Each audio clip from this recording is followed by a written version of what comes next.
Hi, I'm Robert Hensley, Emmy-nominated makeup artist and award-winning content creator. You're watching Face Value. This is the show where I get a chance to interview my friends, performers, makeup artists, to talk about beauty, their idea of beauty, our industry, and how our industry may have affected their relationship with beauty. Joining me today is my friend, actor Denise Crosby. Now, Denise may have started her career on the catwalks of Europe, but she's managed to create a fantastic career as an actor and is well known in very niche genres. Horror fans recognize her for her work on Pet Sematary. The Trekkies recognize her from her work on Star Trek Next Generation, where she played Lieutenant Yar, the very first female security officer on the Enterprise.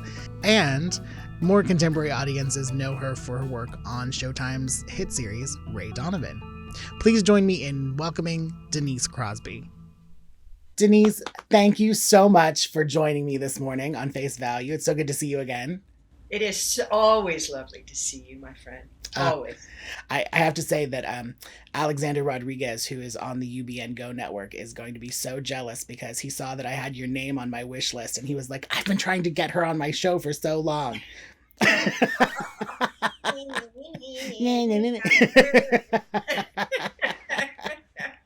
For you, anything.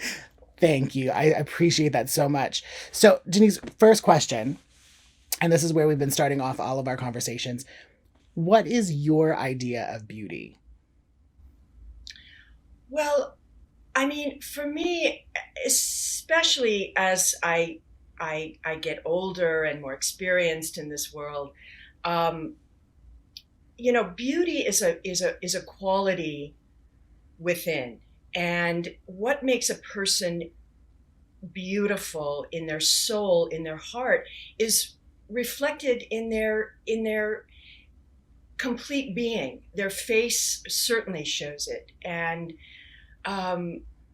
so, we can talk about good skin, blue eyes, long, perfect mane of hair. And, these are elements that certainly are attractive and appreciated, but really beauty is from the heart and the soul, and it radiates outwards. Right. I agree with that. And it's funny. So many of the guests on Face Value have kind of shared the same, because, as much as as a makeup artist, I would love to say you can make anybody beautiful. But even when you paint someone, for the gods, if there's something not beautiful about their personality or no amount of makeup is going to make up for that. Yeah, I agree, and we've seen that. We've seen, the what would be identified as sort of the quintessential perfect looking woman or man, and their being is so toxic or so troubled, and without that goodness inside, that it doesn't matter. I don't want to be anywhere near that. Yeah, I think that's part of our industry, part of the light and smoke and mirrors, and is that people see these beautiful creatures who are on screen or on stage or in magazines, and so much about that appearance is not real, and I think that people don't realize that. Right? There's, when you're on set, there's a team of people chasing around after you, picking up the pieces as they fall off. Absolutely. I mean, smoke and mirrors. It really is. And,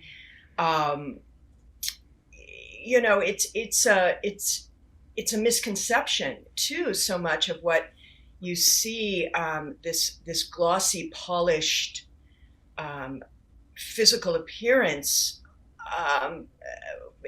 chasing after that is simply unattainable.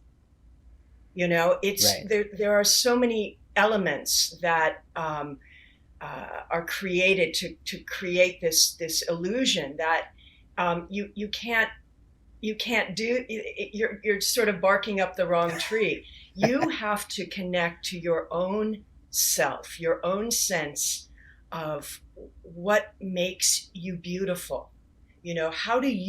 What makes you feel beautiful? I've been in situations where I was, glossed up to the most glamorous I've ever been able to get, and was miserable. Was just miserable inside. I didn't feel whole as myself. And then I've been running just down a beach with wet matted beach hair and chapped lips, and felt free. So this is where one needs to connect to, what makes you feel beautiful. And just wearing lip gloss doesn't necessarily do that. Right. I mean, sometimes it can help. but listen, I'm not going on camera without it. Let's just put it that way. I'm not completely insane, unless I'm pulling a Frances McDormand, and I'm doing I'm living in a trailer out by the river. But Right.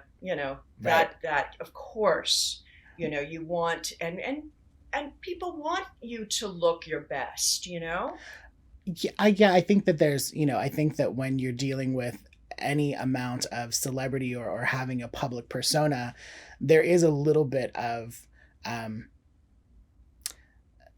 don't want to say a responsibility because that's too heavy, but I feel that there is, and some people take it very seriously and some others take it a little more lightly, but there is, you kind of want to keep that illusion up for the audience at some point, I think.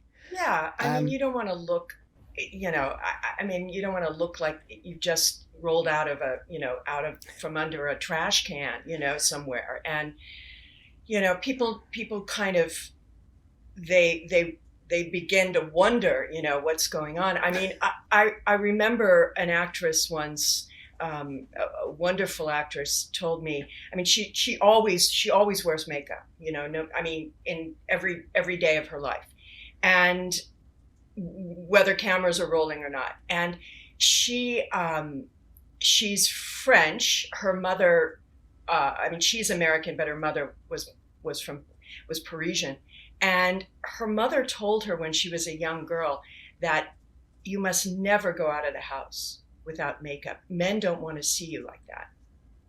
Oh. And that, it's with her now. I mean, the woman is, in her early 60s now, and that's never left her. Never left her. Yeah, I think that, in the world that we live in now, that is so kind of loaded with social media and a 24-hour news cycle, and the trolls are, on Facebook and Instagram, and then you've got, critics in the, quote unquote legitimate press. It's really, I think that it would be really hard. I mean, I'm thankful that I don't live kind of publicly, but I think it would be really hard to kind of maintain that all the time, where you have to worry about whether or not you're going to get slammed on, Yeah. I mean, it's a trade-off, I read something just recently that Brad Pitt said that, he didn't realize that he would have to give up his freedom to, be successful. So it's really, some people are really good at it, that have figured out a way to navigate, and be in this world at that level, but it is a strange sort of fishbowl you kind of try to navigate through. Right. Yeah. It's almost like you're always under or in front of a lens, always. Yeah. Yeah.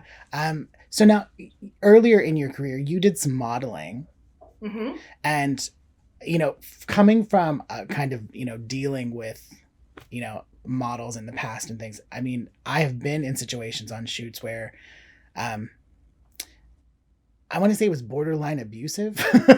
I mean, were you ever in any kind of circumstances or situations where they made you to feel that you weren't beautiful enough, or that you weren't fitting the ideal that they needed you to fit? It just is so much about that. You start out and you get your photos, and you have to go, you do a lot of just go sees, where you basically have this. Well, now of course I'm sure it's completely changed because everything's online, and people can Right. just pull up your stuff. But I mean, you literally had this, this album of photos, and you'd have to go into magazine photo editors or photographers, and they'd while you're standing there, look at your photos and either respond positively or negatively, right in front of you. And that was tough. I didn't. For me, modeling, my best success with modeling was when I was doing runway shows. Like Mm, that was like in the 80s, and in England and Paris, and the shows were becoming very theatrical, and that appealed to my sense of drama right. and stage, and that was really fun for me to go out on the catwalk. That's the kind of stuff I liked. And then I was living in London, and um, I worked for a couture, for Terry Mugler, the designer. So Right. I was like his fitting model in Ah, London. So people would come to this charming little atelier, and I would put on the clothes, so they would then see what it actually looked like on a human being, not just on a coat, a hanger. right. And they could then get a sense of, do they want to order it, do they want to keep it in their stores, or get it for themselves, or Right. whatever. So that was kind of a cool little side thing. But the photo stuff, and yeah, that's not particularly healthy. I never thought so. It was, as a makeup artist, that was one of the things where at first I thought, oh, I really want to work editorial. I want to be, but then there's something, I don't know, it always felt kind of dangerous. like like Listen, like it it, was it preying on people's insecurities for 12 hours, and it just felt like damage was being done. yeah, I didn't stick around in that world very long. I think it was a great way to see Europe for the first time. But I had to get out of there pretty quickly. It wasn't healthy. Yeah, makes sense. So now, you mentioned the go sees, and being in front of directors and photographers, and they're looking at your book, and they're, it's funny because we've talked about this on the show before, is that when you enter into this, the fashion, the entertainment industry, this whole, it's kind of the only industry in the world where you literally are signing up to be judged based on appearance first. Hmm. Um, how do you feel that affected you, or kind of shaped your career as you moved from modeling into acting?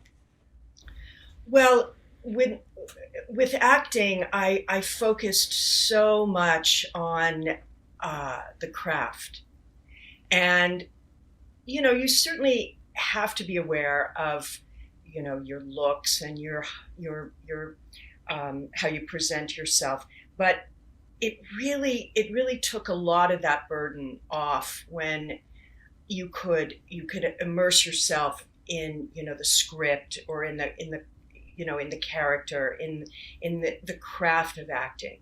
Then it wasn't just solely about how you looked, even though certainly, again, when I was starting in the 80s, things. You certainly got attention if you were, attractive, as opposed to not. Certainly. Right. Yeah, that's well, and mentioning acting, your resume is brilliant. Amazing. and and it's such a gamut of these, really amazing characters that, are really, when I think about, the projects that you've worked on and the characters that I kind of grew up loving before I met you, I never put you and your character from Pet Sematary together. It wasn't until like after we had worked together and then someone's like, oh yeah, she was the mom in Pet Sematary, and I was like, wait, no. But because that's one of my favorite characters from a horror film. Oh. And so there are these things, and then of course, growing up, I was a complete, cinephile, in the backwoods of Pennsylvania. Like, I knew that I wanted to be in Hollywood. I knew that this is what I wanted to work in. And so, I watched anything and everything that I could. And of course, Star Trek was kind of the big, that was the big thing. And, everyone kind of cleared out. You knew that, grandpa was watching Star Trek, and if you wanted to watch television, that's what you were watching. And so I continued to watch like the different iterations of Star Trek. And then there you are, Tasha Yar, like she's the first female security officer on the Enterprise, right? Right. Yeah. Yeah. That's, talk about breaking some boundaries. And those, right? And those uniforms, I have to say, I've never been someone who was like, oh, like, I'm into uniforms, but there was something about the cut of those uniforms on The Next Generation. You guys just looked so hot. I had such a crush. I had such a crush on Patrick Stewart as Jean-Luc Picard.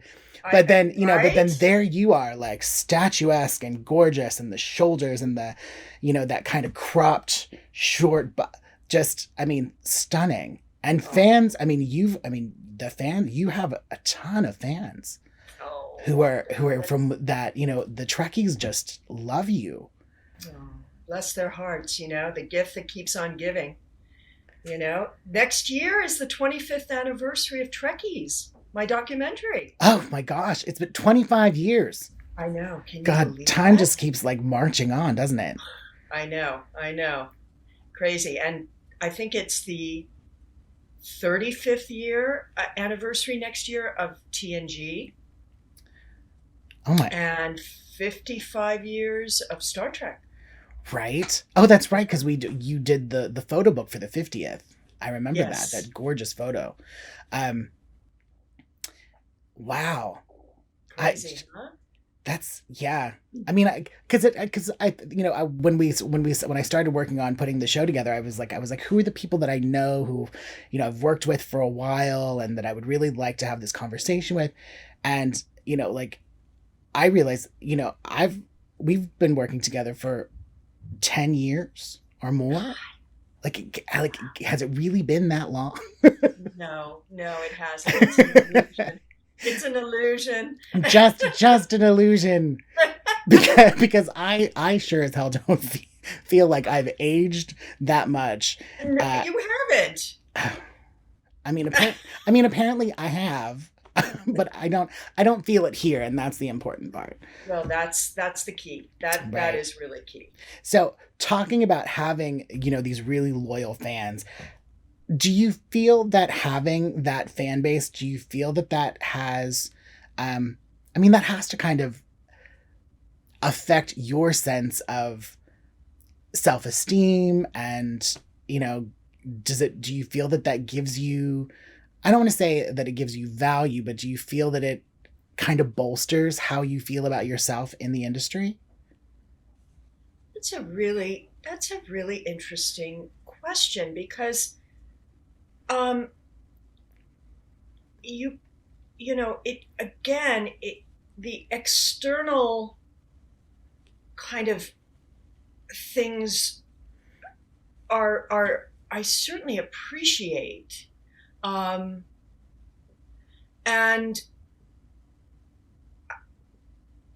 I've been genuinely moved and touched at times by people's stories, by their appreciation for a show or a character I've done.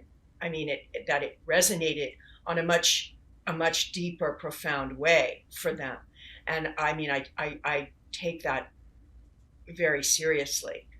Um, but I mean, I think that the work, your self esteem comes from your own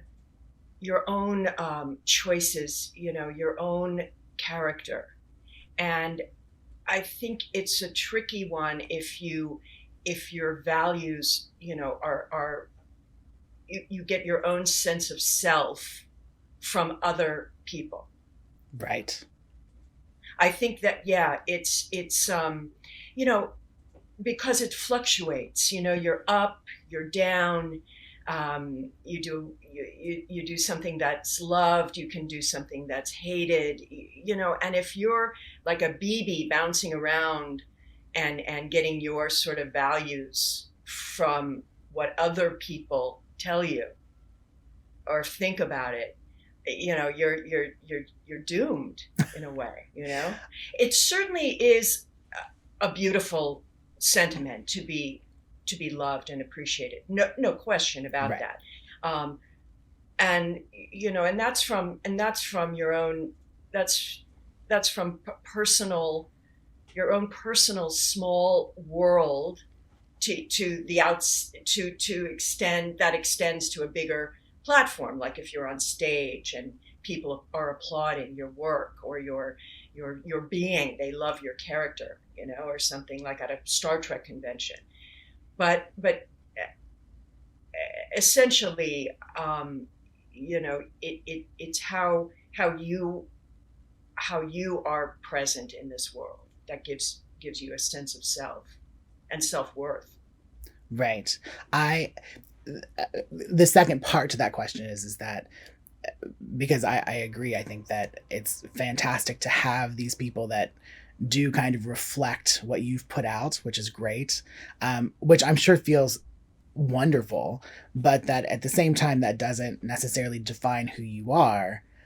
Right. But how do you feel when, and maybe you haven't experienced this, maybe you have, I know that as a makeup artist, I have, as when producers or directors kind of look at, the number of fans you have or the number of followers you have on social media and kind of determine your value to their project based on those numbers. This is such a new kind of measuring stick. Yet there's always been some sort of form of that. If you're in a big hit, that gives you some sort of credibility for the next project. If you've not been in anything that anybody has ever seen or known, then they could care less. So if you have a million followers on Twitter, I'm sure that there's some people that matters to.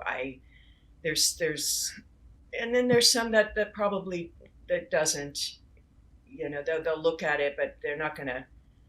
I don't think Jane Campion cast Benedict Cumberbatch or Jesse Plemons on the basis of their Twitter following. I certainly hope not. Yeah, no, I think, I mean, you're right. I mean, as far as, someone like excuse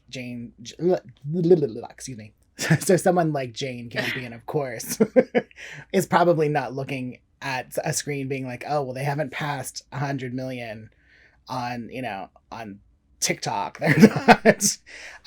But I feel, it seems to me that it's a, it's definitely become a really kind of hardline marker for a lot of younger filmmakers and production companies who are really looking to kind of turn around projects very quickly. Right. But I'm sure, like, if you or other, people that I've worked with, and for myself, it's, if I'm busy working, I'm not busy posting. Yeah. I'm not, there's some people that they're just into it. They love it. They do it all the time. It isn't my priority. I mean, I will do it because, it's kind of the time we're in. And I remember when I was doing Ray Donovan, the Showtime series, they, a couple of people from Showtime came to one of our table reads, and they said, we want you got to have a Twitter account. We want you to post. We're going to take a group picture right now and post it. And like the creator of Ray Donovan, she goes, hell no, I'm not doing that. Get out of here. And other actors got into it, more so. And but it's you kind of have to do it if it's organic to you. Otherwise it's forced. And it's not really my generation either.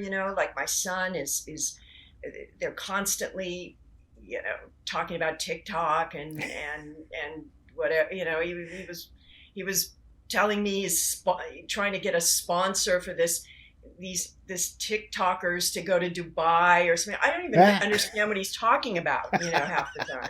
Going, what? What are they going to Dubai? They're going to Dubai, and you got to try to find a sponsor, and then you get a fee. It's like, what? It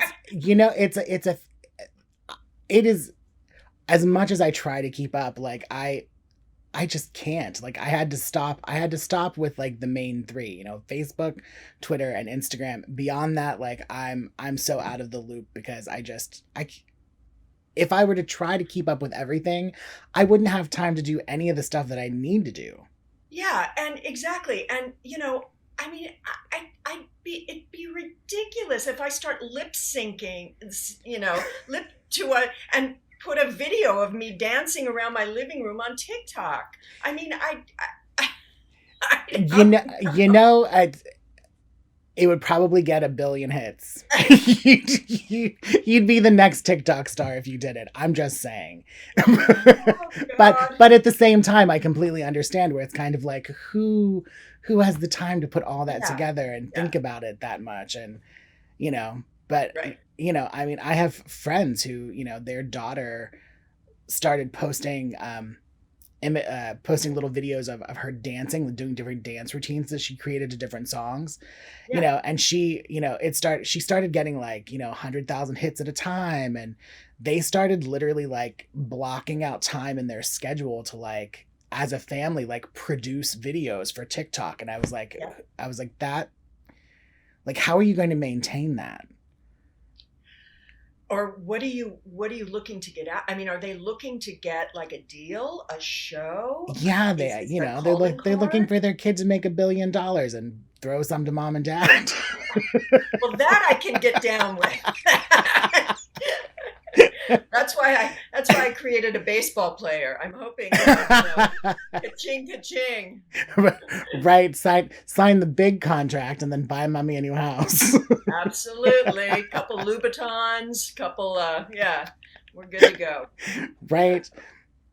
It's but talking about TikTok and Instagram and all that stuff, I mean, they're all of the stories. We've all kind of heard the reports that people are saying, that experts are saying that Instagram is really dangerous to especially young women, but also to young men. And I guess, do you think that, because, everyone's got a camera in their pocket, like Hollywood is wherever you've got the lens pointed now.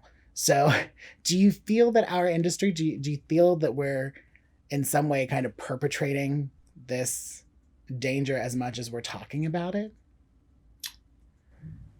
I mean, I don't think that making movies, making television shows, is necessarily what is kind of perpetuating that. I think that the the young kids are all very socially connected. They're all so, and most of the stuff it can be so harsh. I mean, look, being a teenager is a minefield anyway. I mean, even the days when nobody had phones and cameras and internet, and it was Mean Girls. It was Right. Mean Girls time, and it was tough, and you were you if you had any vulnerability, you were a target. And so now multiply that by a gazillion, because now we've got the click of a button, and you've got, you're exposed. So that's what is dangerous, because it's a rapid fire, and it's mass numbers, and it can get so out of control so quickly. And again, my God, you can't make a move without somebody capturing something. I'm just grateful I got to come of age, in my 20s without a cell phone filming me. I mean, I wouldn't Right? be sitting here. Let me just, my mother would have killed me by now. Oh, absolutely. I'd be in jail, I'm sure, but I mean, basically, you got to make mistakes, and you got to, experiment, and you outside of the glare of a video.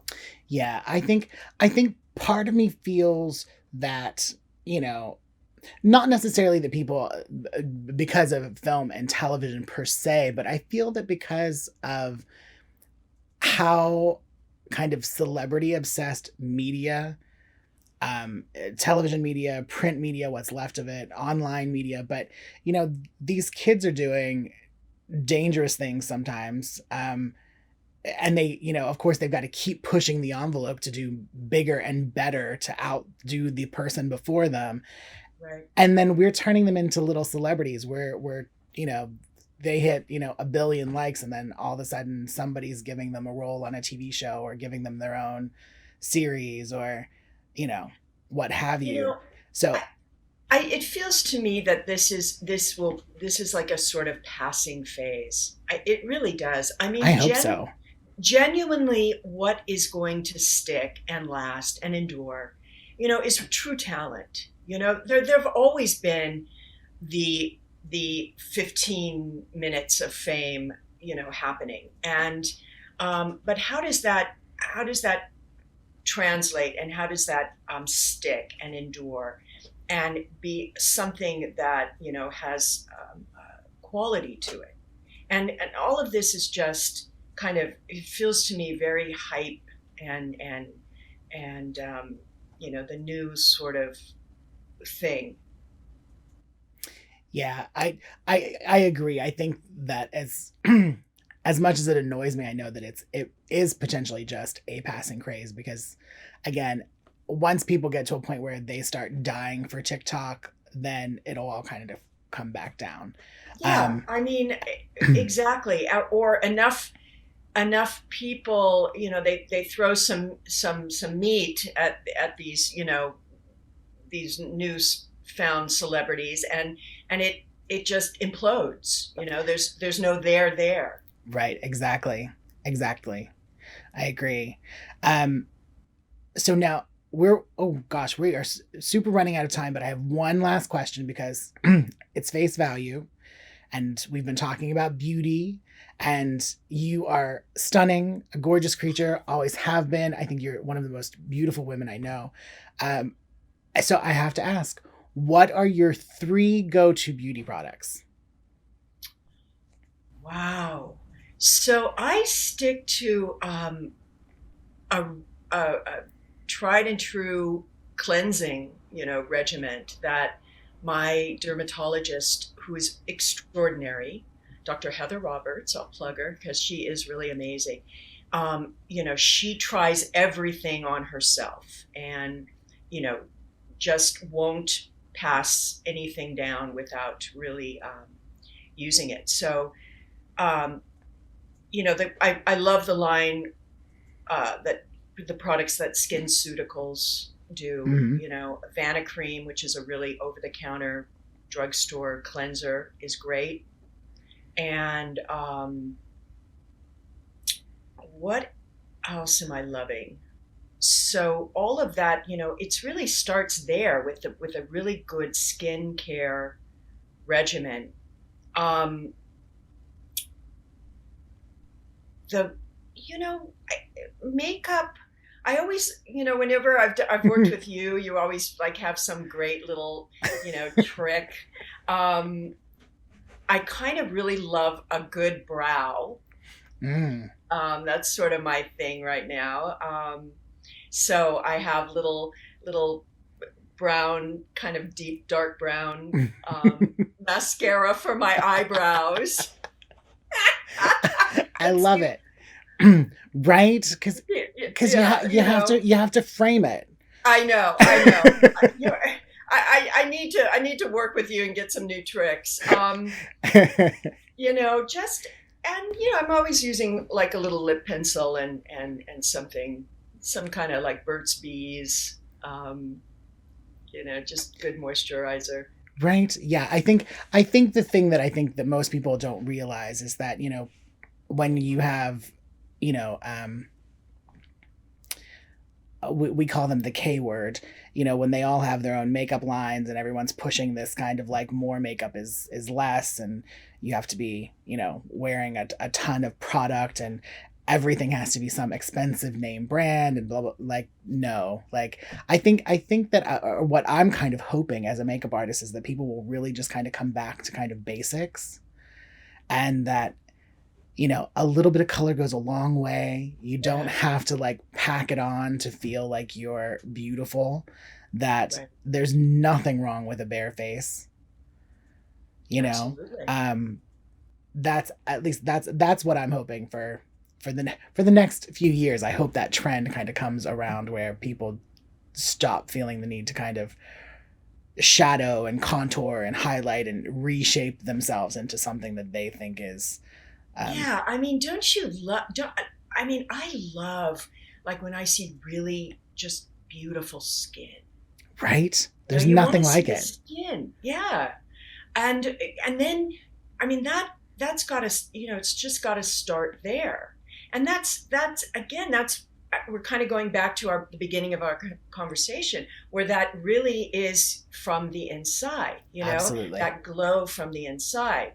Uh, your health, are you want to stay hydrated, and you want to eat a good diet, and get enough sleep, and these things really reflect, again, we're all there are times when that's just not going to be practical or happen, or but basically that's kind of the formula that you want to start from, the recipe for success, really. It's just like, basic stuff. Yeah, I think that in some ways, and of course, beauty trends are always changing and morphing from day to day, month to month.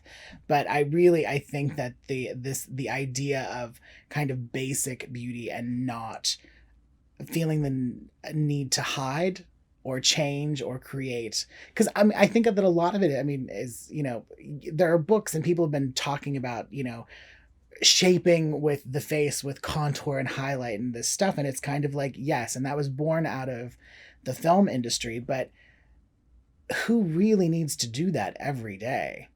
That's I that's mean, when that's if you that's not going right, to do the laundry, kind of. right. I mean, if you see that, there's one thing to be lit, Right. professionally on a set that can really um, accent that in your face. But if you're walking down the street or going, into Gelson's or something, and you see a woman with, giant shadowing and under the chin hole, and big white accents on your eyes, you're gonna, whoa, it's What too and much. doesn't the first thing that come to mind is what are they hiding? Well, You yeah, kind of wonder what's under there. What are they hiding? right, right. I mean, that's where my mind goes. Is then you kind of have that pity moment where you're like, oh well, maybe they have a really, horrible skin condition that they're trying to hide. There's absolutely, You know, it is, yeah, all of the above. yeah. And then then the on the other side of that is they might be perfectly fine and just be reading too many fashion magazines. And or really not very skilled at what that and too. again That too. yeah, that takes some real skill. I mean, I don't think I have ever applied contour to my own face. I would look like a zebra, you know. I don't know how to do that. I will openly admit it. Now, that's not to say it hasn't been applied to me on, in front of a camera, but I certainly wouldn't know how to do that. Right. Right. Well, and especially not, like you said, going into Gelson's, going to the post office, that's not necessary. No, Yeah. I'm not there yet. I mean, unless you really got a thing for the postmaster, He is kind of cute. One of them. One not so much.